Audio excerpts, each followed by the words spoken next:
Earth declares Galaxy Empire forbidden to enter Terran space. The message arrived on a Tuesday morning, Earth Standard Time. It traveled across the stars at faster than light speed, carrying words that would change everything.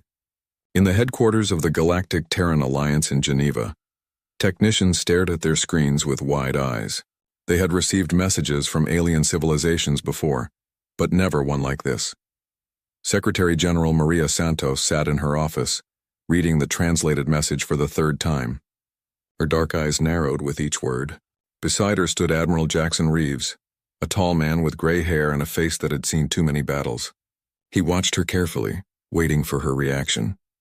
"They want us to become their servants," Maria said quietly. She looked up at the Admiral. "They actually think we should be grateful for this offer." The message was from the Calrexian Empire, the most powerful force in this region of the galaxy. They controlled over 10,000 worlds. Their ships numbered in the tens of thousands. Their empire had existed for 12,000 years, long before humans had even discovered fire, and now they had noticed Earth. Admiral Reeves leaned forward and read the message again. The words were polite on the surface, but the meaning underneath was clear. High Ambassador Velcara of the Calrexian Empire offered Earth a chance to join as a protectorate species. Humans would pay tribute in resources and labor. They would accept imperial governors on their worlds. They would follow imperial laws. In exchange, the Empire would protect them and allow limited trade. Protection from what? Maria asked, her voice sharp. "We've been out here for 150 years and haven't needed their protection yet." "From them, most likely," the Admiral replied with a thin smile. "It's the oldest game in the book. Create the threat, then sell the solution."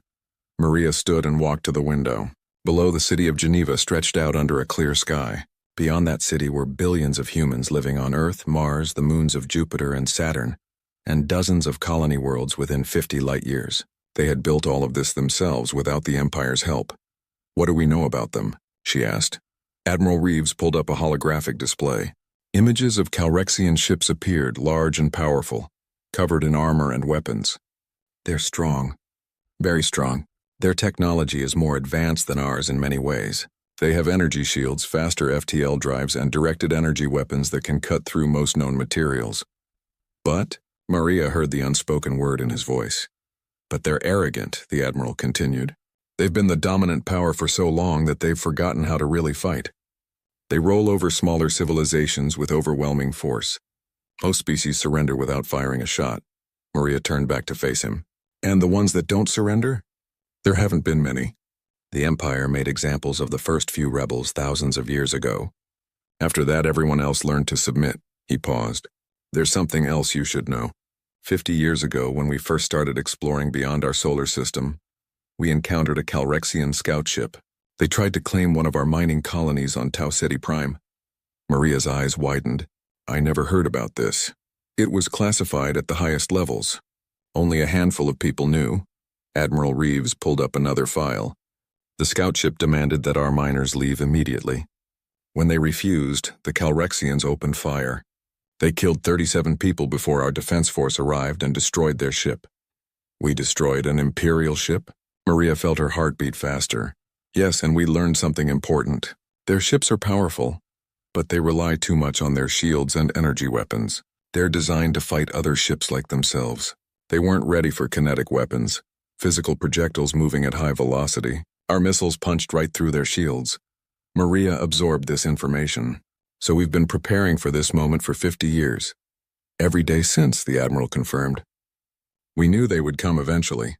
We've built defenses, developed new weapons, trained our forces, all in secret. The Empire thinks we're primitive children playing with toys. They have no idea what we're really capable of." Maria made her decision. She sat down at her desk and activated the recording system. "Prepare a response. I want it transmitted on all Imperial frequencies." 2 hours later, the response was ready. Maria stood before the camera, wearing the formal uniform of her office. Behind her, the flag of United Earth hung on the wall. She looked directly into the camera and began to speak. "To High Ambassador Velcara and the Calrexian Empire, we have received your message and considered your offer carefully. Our answer is no." She paused, letting the word hang in the air. "Humanity does not kneel. We do not accept masters. We do not pay tribute. We are a free people and we will remain free. Your empire may control 10,000 worlds, but you will never control Earth or any human colony. We respectfully suggest that you leave us alone and direct your attention elsewhere." Maria leaned forward slightly. "Furthermore, we are establishing a protective zone around all human territories. Any Imperial ship that enters this zone without permission will be considered hostile and dealt with accordingly. This is not a negotiation. This is a statement of fact. Earth and her colonies are off limits to the Calrexian Empire. Forever." She ended the transmission with a slight smile, as if the whole matter was rather amusing. The response from the Empire came within hours. High Ambassador Velkara appeared on the screen, her reptilian features twisted with anger. The Calrexians looked somewhat like Earth's ancient dinosaurs, with scaled skin and sharp teeth. Velkara's scales flushed a deep purple, a sign of extreme emotion in her species. "You dare to refuse the Empire?" she hissed. "You insignificant primitives. Do you have any idea who you are speaking to? We have crushed civilizations far more advanced than yours. We have burned worlds that defied us. You have 1 month, 30 standard days, to reconsider your foolish decision. If you do not submit by then, we will teach you the price of defiance." The transmission ended abruptly. Admiral Reeves looked at Maria. "They're coming." "I know," she replied calmly. "How long do we have?" "They'll send a punishment fleet first. Not their full military strength, just enough to crush what they think is token resistance. I estimate they'll arrive in 35 to 40 days. He pulled up tactical displays. "We have time to prepare." Over the next month, human space became a hive of activity. Every colony mobilized its defenses. Warships that had been hidden in asteroid fields and dark nebulae moved into position. Weapons platforms were activated along the boundary of Terran space. A 50-light-year sphere centered on Earth. The boundary was marked with warning buoys that broadcast in 47 different languages, including Calrexian. The message was simple. Galaxy Empire forbidden to enter Terran space. Violators will be engaged. On day 32, the sensors detected them. 200 Calrexian warships dropped out of FTL at the edge of human space. They were massive vessels, each one larger than anything humanity had built. They bristled with weapons and glowed with the energy of their shields. Admiral Reeves stood on the bridge of the TAS Defiance, humanity's flagship. Around him, crew members worked quietly at their stations. Everyone knew what was coming. Everyone was ready. "They're moving forward," the sensor officer reported. "They're not even slowing down." "Arrogant to the last," the Admiral muttered. He opened a channel to all human ships. "All units, this is Reeves. Hold your positions. Wait for my command. Let them come to us." The Imperial fleet crossed the boundary without hesitation. The warning buoys screamed their alerts, but the Calrexians ignored them. Admiral Reeves watched the display as the enemy ships penetrated deeper into the trap. Then he spoke 2 words that would echo across the galaxy. "Open fire." Earth declares Galaxy Empire forbidden to enter. Terran space. The first missiles launched from hidden positions scattered throughout the region. They had been waiting there for weeks, concealed in asteroid clusters and disabled satellites. To Imperial sensors, they had looked like nothing but space debris. Now they revealed their true purpose. Admiral Corseth of the Calrexian Empire stood on the bridge of his battleship, watching the human territory through his viewscreen. He was not worried. His fleet of 200 warships was more than enough to handle whatever primitive weapons these humans possessed. In his 400 years of service, he had never lost a battle. "Sir, we're detecting multiple launches," his tactical officer reported. "Projectile weapons. Hundreds of them." Corseth made a dismissive gesture with his clawed hand. "Missiles? How quaint. Activate shields. Their primitive explosives won't even scratch our armor." The missiles came in fast, much faster than the Calrexians expected. They weren't following predictable paths either. They swerved and dodged, making it difficult for the Imperial point defense systems to track them. Still, the Calrexians managed to destroy many of them before impact. But not all of them.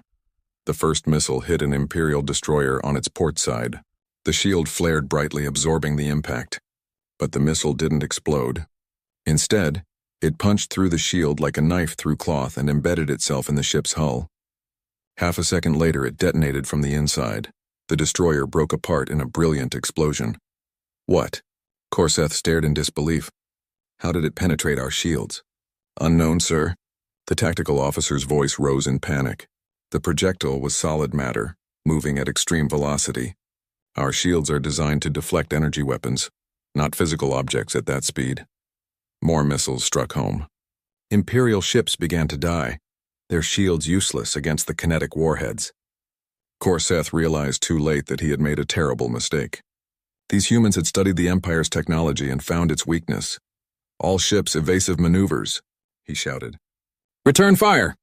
The Imperial fleet opened up with their directed energy weapons, brilliant beams of coherent light that could melt through most known materials. They fired at the positions where the missiles had come from, destroying the hidden platforms. But the humans had more surprises ready. From behind the Imperial fleet, human warships decloaked.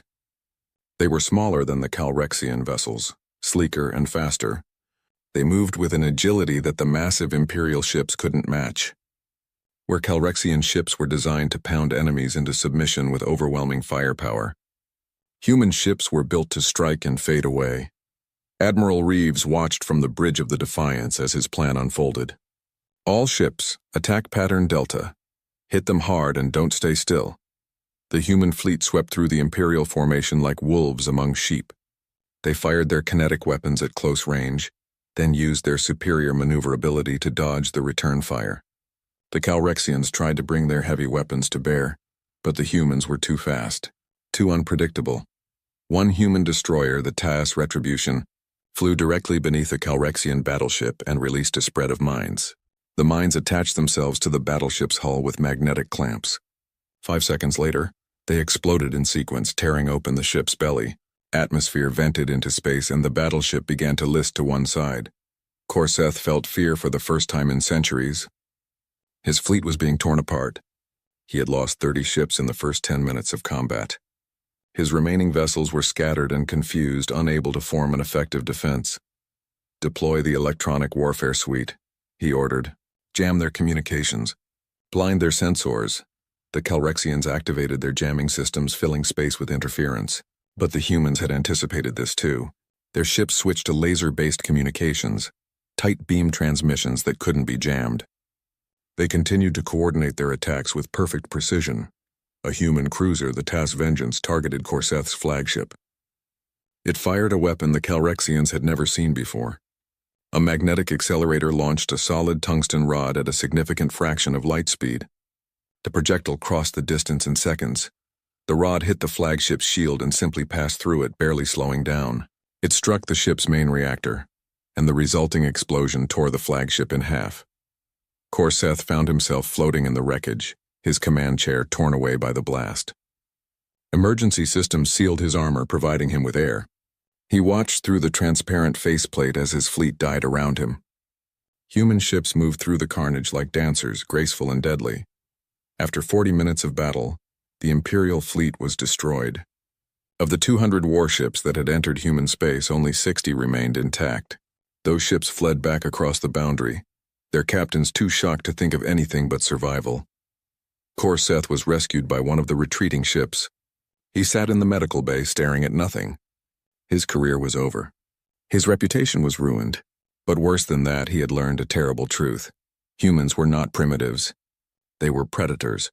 When the surviving ships returned to Imperial space, they brought news that shocked the entire galaxy.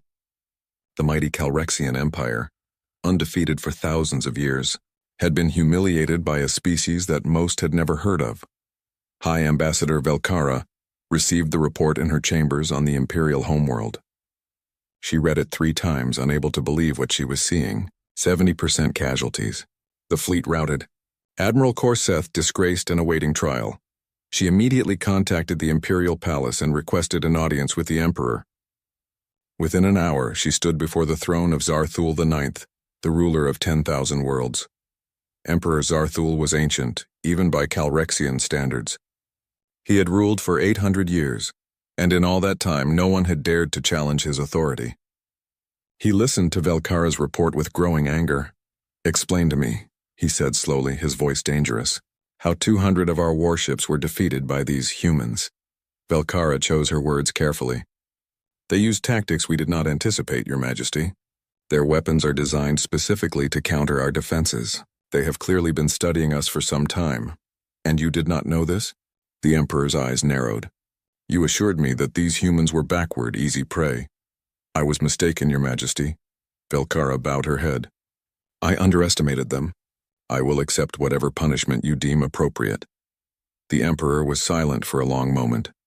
Then he spoke. You will not be punished, Velkara. You will be given a chance to redeem yourself. I am assembling a new fleet, 10 times larger than the first. 2,000 ships, including our dreadnoughts and carrier groups. This time we will crush these humans utterly, and you will witness their destruction personally. Velkara felt her blood run cold. 2,000 ships. The Emperor was sending a force large enough to conquer an entire sector. Against one species. Against Earth. As you command, Your Majesty, she said quietly. Back on Earth, Maria Santos stood in the Situation Room, watching the battle reports. The casualties were lighter than expected. Humanity had lost only 12 ships, with another 20 damaged. It was a tremendous victory, but Admiral Reeves did not look happy. They'll be back, he said grimly, and next time they'll bring everything they have. Maria nodded. How long do we have? 3 months, maybe 4. It takes time to assemble a fleet that size. They'll want to make sure they have overwhelming force. He pulled up projections. I estimate 2,000 ships minimum. Can we win against those numbers? Maria asked. The Admiral was quiet for a moment. If we fight them the same way, no. We'll need something new, something they won't expect. He looked at her. I have an idea. Project Maelstrom. We've been developing it in secret for years, but it's never been tested in actual combat. What is it? A weapon based on controlled micro-singularities. Artificial gravity wells that can tear ships apart from the inside. But it's dangerous. If we lose control, it could destroy our own forces too. Maria made her decision quickly. Proceed with Project Maelstrom. And Admiral, start recruiting. I want every able-bodied person trained and ready. If they want a war, we'll give them one they'll never forget. Across human space, the call went out. Millions volunteered for military service. Shipyards worked around the clock, building new vessels. Scientists and engineers refined their weapons, making them deadlier. Every colony became a fortress.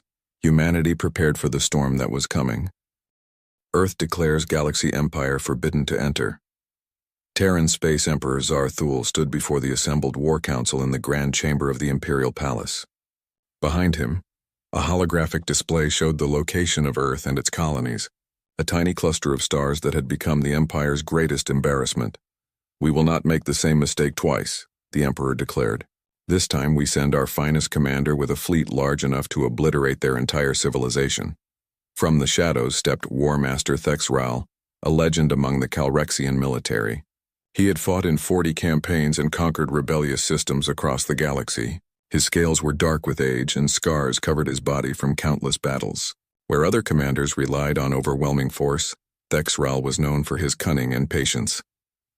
Your Majesty, Thexral bowed deeply, I will bring you the humans' surrender. Or I will bring you their ashes. The Emperor nodded with satisfaction.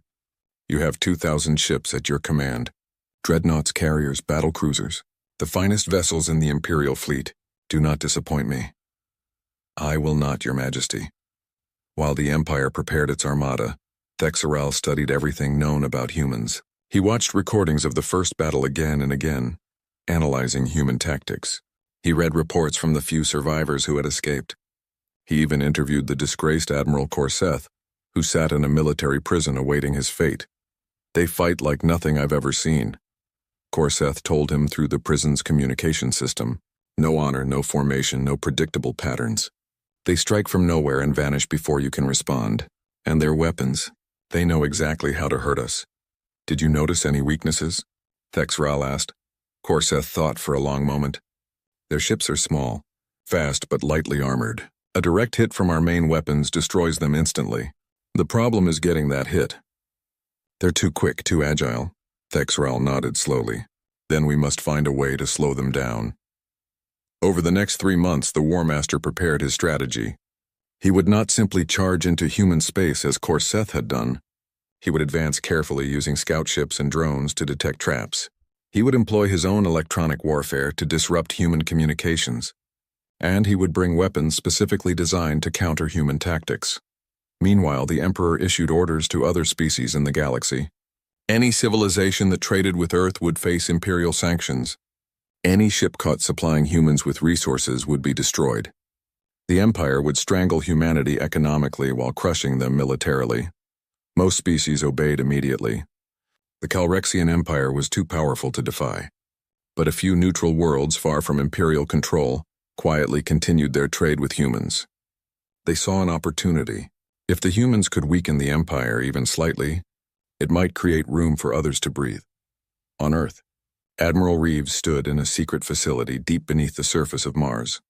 Before him, suspended in a magnetic containment field, was Project Maelstrom. It looked like a small black sphere, barely larger than a basketball, but the readings on the surrounding instruments showed the truth. Inside that sphere was a controlled singularity, a tiny artificial black hole. "Are we sure it's stable?" Maria Santos asked. She had traveled from Earth to see the weapon personally. "Stable enough," replied Dr. Sarah Chen, the physicist who had designed it. "The containment field keeps it from collapsing or expanding. When we release it near an enemy ship, it creates a localized gravity well. Anything within a kilometer gets pulled in and torn apart by tidal forces." "And if the containment fails?" Maria asked. Dr. Chen's expression was grim. "Then we have a runaway singularity that could consume everything around it, including our own ships. That's why we've only built 5 of them. They're weapons of last resort." Admiral Reeves studied the black sphere. "If the Empire brings 2,000 ships, we'll need every advantage we can get. How long until we can deploy them?" "They're ready now," Dr. Chen replied. "But Admiral, please use them carefully. This technology, it scares me. We're playing with forces we don't fully understand." "War is full of things we don't fully understand," Reeves said quietly, "but we'll be as careful as we can." The next 2 months passed in tense preparation. Human colonies were evacuated of non-essential personnel. Children and elderly citizens were sent to the safest worlds, far from the probable battle zones. Defensive platforms multiplied along the border, hidden in every possible location. Human ships drilled constantly, practicing the hit-and-run tactics that had worked so well in the first battle. Finally, the sensors detected them. 2,000 Calrexian warships appeared at the edge of human space. But this time they did not rush forward. They advanced slowly, methodically, sweeping space ahead of them with every sensor they possessed. War Master Thex Ral stood on the bridge of his flagship, the Eternal Domination, and studied the reports. "They have weapons platforms hidden throughout this region. Find them all before we advance further." It took 3 days. The Imperial fleet sent out thousands of drones, small automated ships that searched every asteroid and debris field. When they found a hidden weapons platform, they destroyed it from a safe distance. Thex Ral was in no hurry.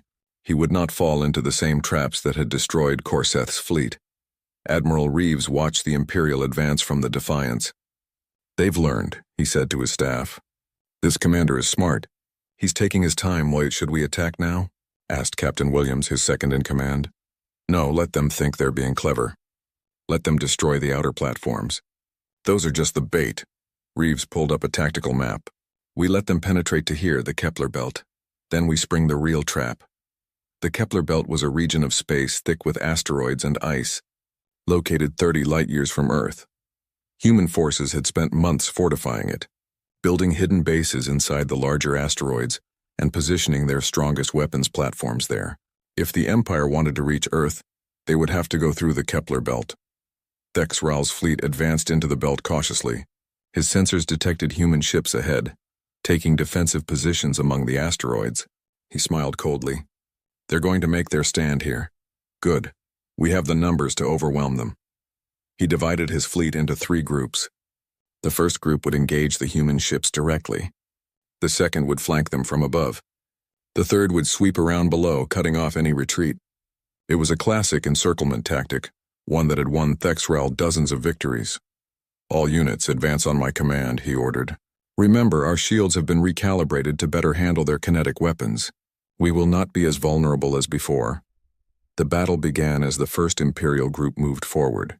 Human ships opened fire immediately, their missiles and railguns hammering at the Calrexian shields. This time the shields held better, though they still flickered and weakened under the impacts. Thex Ral nodded with satisfaction. "Return fire. Target their ships, not the asteroids. I want prisoners to parade before the Emperor. The Imperial fleet unleashed a devastating barrage. Their energy weapons lit up space, brilliant beams that could burn through almost anything. Several human ships were hit and destroyed instantly, just as Corseth had predicted, but then Admiral Reeves gave the order he had been waiting to give. Activate Maelstrom, all units. From 5 different positions in the Kepler belt, the containment fields deactivated. The micro-singularities were released. The effect was immediate and terrifying. Space itself seemed to twist and distort around each singularity. Imperial ships that were too close found themselves pulled irresistibly toward the black spheres. Their engines screamed at maximum power, but it was not enough. One by one, they were drawn in. The ships didn't simply disappear into the singularities. They were torn apart by tidal forces first, stretched and compressed until their hulls ruptured and their crews died. Debris swirled around each singularity in a deadly dance, colliding and breaking apart further. Thex Ral watched in horror as he lost 30 ships in the first minute. What is that? What weapon are they using? Unknown, War Master. His science officer shouted over the alarms. It appears to be some form of artificial gravity well.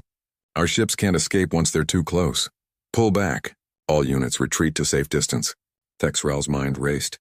These humans had weapons that defied everything he knew about warfare. They had turned the laws of physics themselves into instruments of death. The Imperial fleet pulled back, but the damage was done. The singularities continued to pull in debris and ice from the asteroids, growing slightly larger with each bit of matter they consumed. Human forces used the confusion to launch a massive counterattack, their ships darting through the chaos to strike at vulnerable Imperial vessels. Earth declares Galaxy Empire forbidden to enter. Terran space, the battle raged for 3 days. War Master Thex Ral tried every tactic he knew, but the humans adapted to each one when he sent waves of fighters to overwhelm human defenses. They activated hidden point defense networks that filled space with defensive fire. When he tried to use his electronic warfare systems, human ships switched to hardened communications that couldn't be jammed. When he attempted to flank their positions, they revealed more hidden weapons platforms. The micro-singularities were the worst. Dr. Chen's team had programmed them to move slowly through space, herding Imperial ships into kill zones where human forces could destroy them more easily. Thex Ral lost ship after ship to these invisible predators. On the 3rd day, with his fleet reduced to less than 800 ships, Thex Ral made the hardest decision of his career. He ordered a full retreat. The remaining Imperial vessels fled back across the border, leaving behind wreckage and the bodies of thousands of Calrexian warriors. Thex Ral sat in his command chair, wounded and exhausted. A human missile had struck his flagship, and the explosion had sent shrapnel through the bridge. He had taken a piece of metal to his chest, and despite medical treatment, he knew he was dying. He recorded one final message to the Emperor, his voice weak but clear. Your Majesty, I have failed you. The humans are not like any enemy we have faced before. They fight like demons because they are demons. We have awakened something that should have stayed sleeping. They do not fight for glory or conquest. They fight for survival, and that makes them more dangerous than anything in the galaxy. He paused, coughing blood. My advice, Your Majesty, is to leave them alone. Make peace with them. Give them their space and accept that we cannot conquer them. But I know you will not take this advice.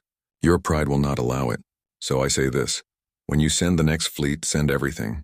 Because anything less will fail. Thex Ral died 6 hours later, his flagship limping back to Imperial space. The news of humanity's second victory spread across the galaxy like wildfire. On 1,000 worlds, enslaved and conquered species heard the story and began to wonder. If humans could defeat the Empire twice, what did that mean? Was the Empire truly invincible? Or had they simply been too afraid to try? On the Gentari homeworld, deep in Imperial territory, a resistance leader named Kex Toral gathered his followers in a secret meeting. The Gentari had been conquered 200 years ago. They had fought bravely but were overwhelmed by Imperial numbers. Since then, they had served the Empire, providing labor and resources, always dreaming of freedom but never daring to rebel. The Empire can be beaten, Kex Toral said to his followers. The humans have proven it twice. But the humans have powerful weapons, one of his followers objected. We don't have anything like their ships or their technology. We don't need to match their weapons, Kex Toral replied. We just need to show the same courage. If we rise up and others rise up, the Empire will be forced to divide its forces.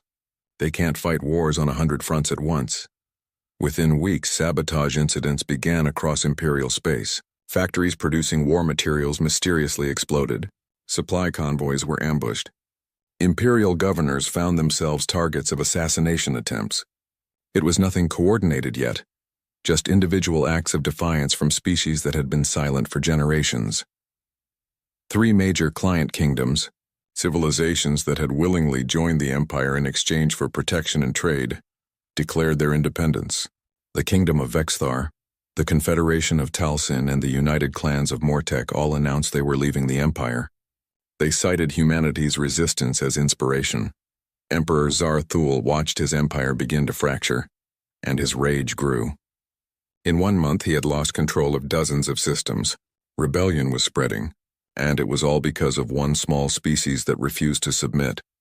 In the Imperial Palace, High Ambassador Velkara made a decision that would change her life forever. She had watched 2 fleets fail against humanity. She had seen the Empire's invincibility shattered, and she had begun to question everything she believed.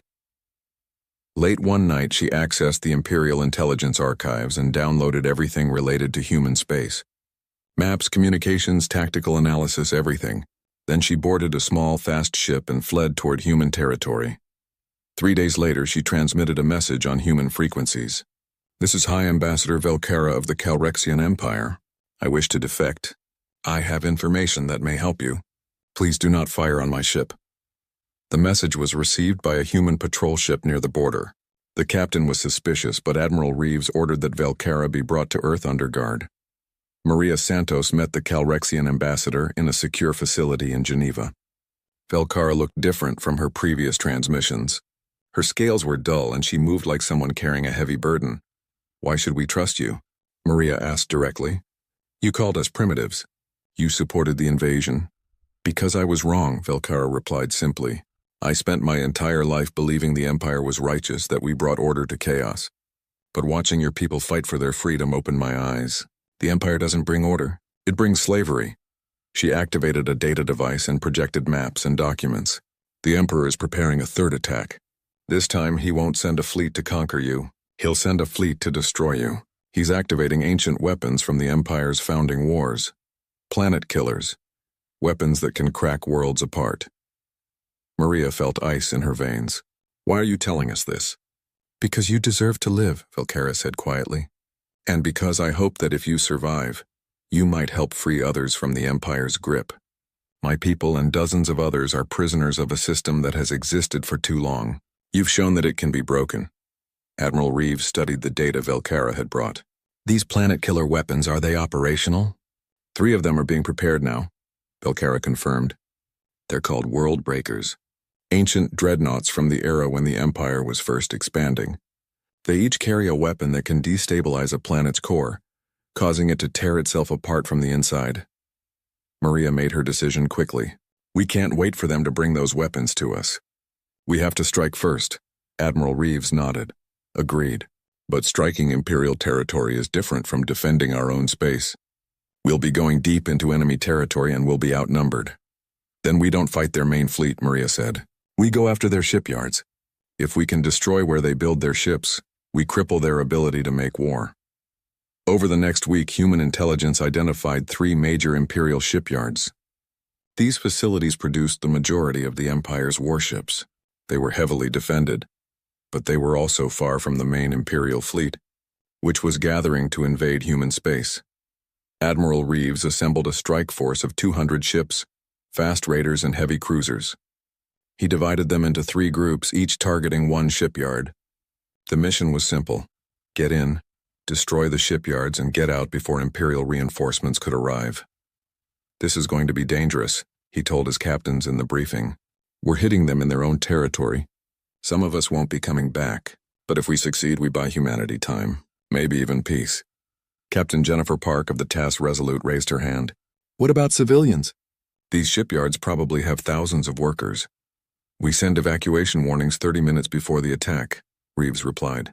"Anyone who wants to leave will have time. We're not monsters. We don't kill civilians if we can avoid it. The three strike groups launched simultaneously, using newly developed FTL drives that were faster than Imperial sensors could track. They appeared in Imperial space without warning, each group materializing near their target.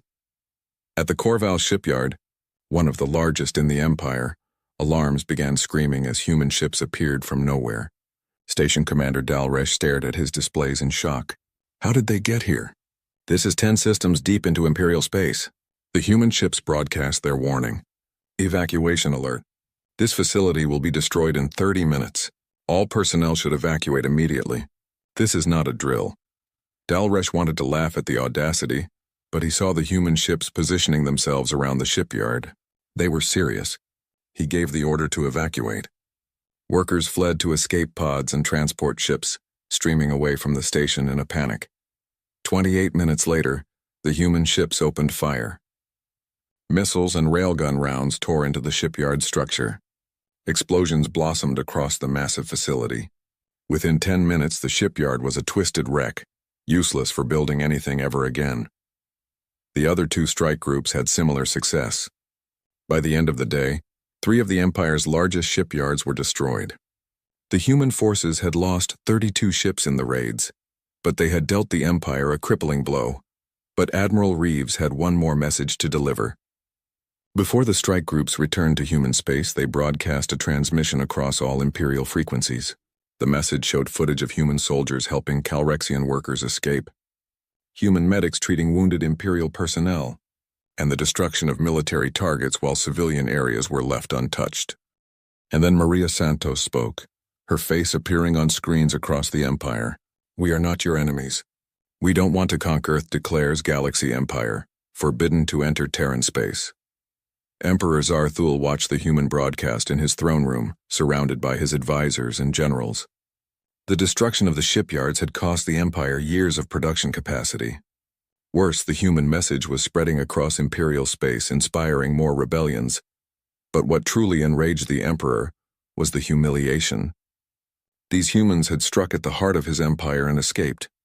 They had shown mercy to his workers while destroying his military assets. They were making him look weak. "No more," the Emperor hissed.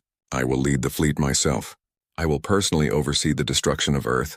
His advisors exchanged worried glances. No emperor had led troops into battle in over 3,000 years. It was considered too dangerous, too risky, but none of them dared to object when they saw the madness burning in Zarthul's eyes. "Gather every ship we have left," the Emperor commanded, "and prepare the world breakers. We will jump directly into their solar system, bypassing their outer defenses.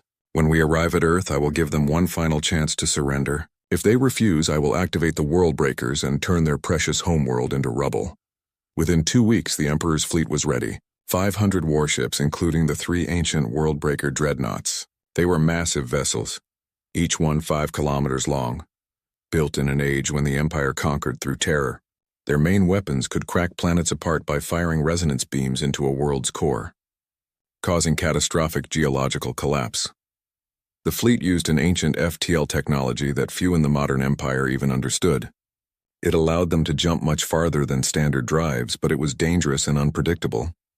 When the fleet activated their drives, they simply vanished from Imperial space and reappeared in Earth's solar system, between Mars and Jupiter. Alarms screamed across human space. Admiral Reeves was in a strategy meeting on Mars when the news came through. "Admiral, Imperial fleet detected in the inner system. 500 ships, including 3 massive unknowns." Reeves felt his blood run cold. They had bypassed every defense, every warning system. They were already at humanity's doorstep. "Get me Secretary General Santos," he ordered, "and activate every defense platform in the solar system. This is it. They've come for Earth itself." Maria Santos was at dinner with her family when the alert came. She kissed her daughter and husband, knowing she might never see them again. Within an hour, she was in the command center deep beneath Geneva, watching the Imperial fleet take up positions around Earth. Then a transmission came through. Emperor Zarthul himself appeared on the screen. He was old, ancient even by Calrexian standards, but his eyes burned with determination. "Humans of Earth," the Emperor spoke slowly, "you have defied me for the last time. I am here in your home system, with the power to end your civilization. I offer you one final chance. Surrender now, unconditionally, and I will be merciful. I will allow your species to continue as servants of the Empire. Refuse, and I will activate the World Breakers. Behind him, the 3 massive dreadnoughts were visible on the display. You have 1 hour to decide. Maria looked at Admiral Reeves. Can we win this? The Admiral studied the tactical displays. The human home fleet had 200 ships, and there were thousands of defense platforms scattered throughout the solar system. But 500 Imperial ships plus those world breakers made the odds difficult. Maybe, he said quietly, but Earth will be damaged in the fighting. A lot of people will die. Maria took a deep breath. Then she activated the communication system to respond to the Emperor. Emperor Zarthul, she began, and her voice was calm and strong. You came to our home. You threatened our cradle, the world where humanity was born. That was a mistake.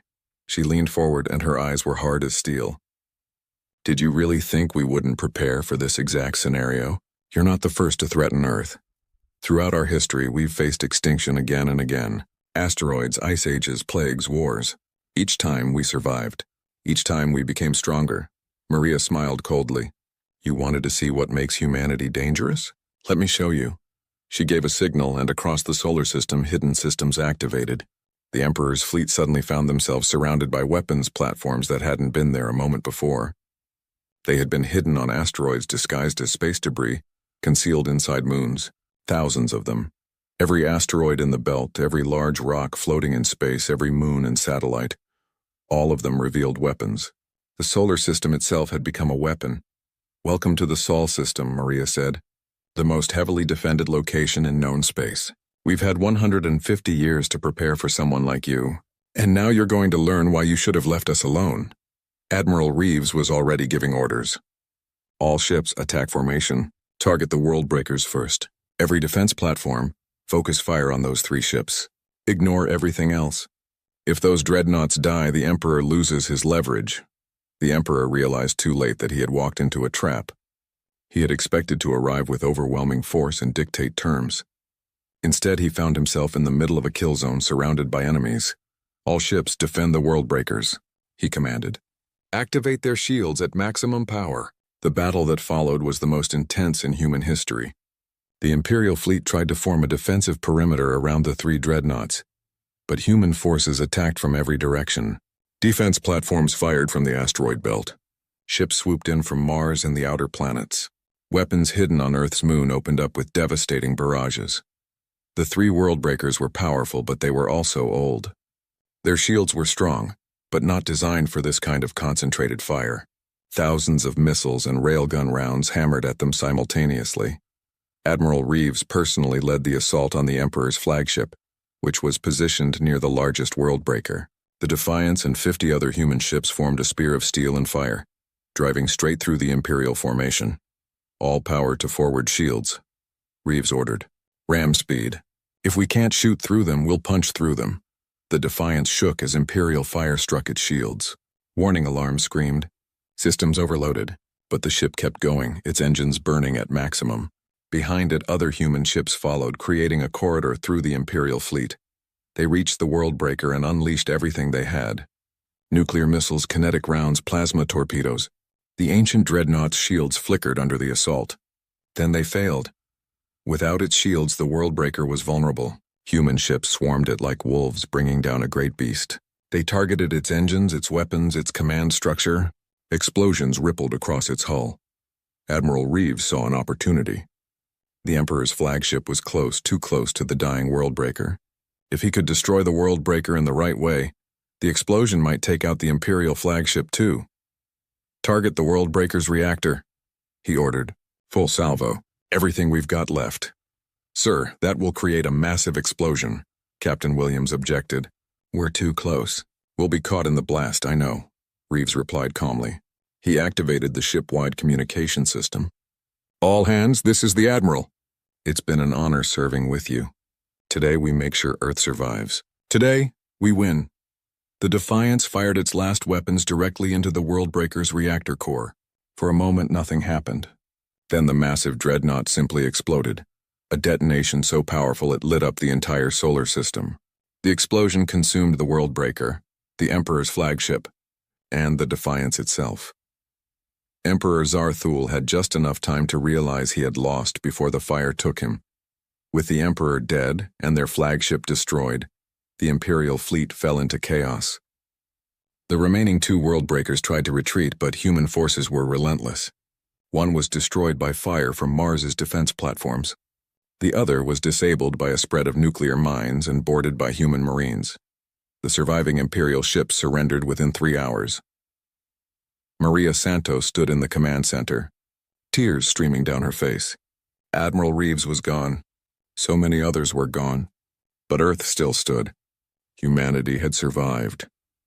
The news of the Emperor's death spread across the galaxy instantly. The Calrexian Empire, which had stood for 12,000 years, began to fracture. Without the Emperor's iron will holding it together, the various systems and sectors began to declare independence. Within months, the Empire had split into dozens of successor states, some democratic, some autocratic, but none with the power to threaten Earth. Species that had been enslaved for generations rose up and claimed their freedom. The Gentari, the Talsin, the Vexthar, and dozens of others. A new era began in the galaxy, one where freedom was possible. Maria Santos addressed the galaxy 6 months after the battle. She spoke from the rebuilt command center in Geneva, with Velkara standing beside her as the new Calrexian ambassador. "Today we announce the formation of the Terran Compact," Maria said, "an alliance of free species dedicated to mutual defense and cooperation. We will never seek to conquer or dominate others, but we will defend ourselves and our allies against an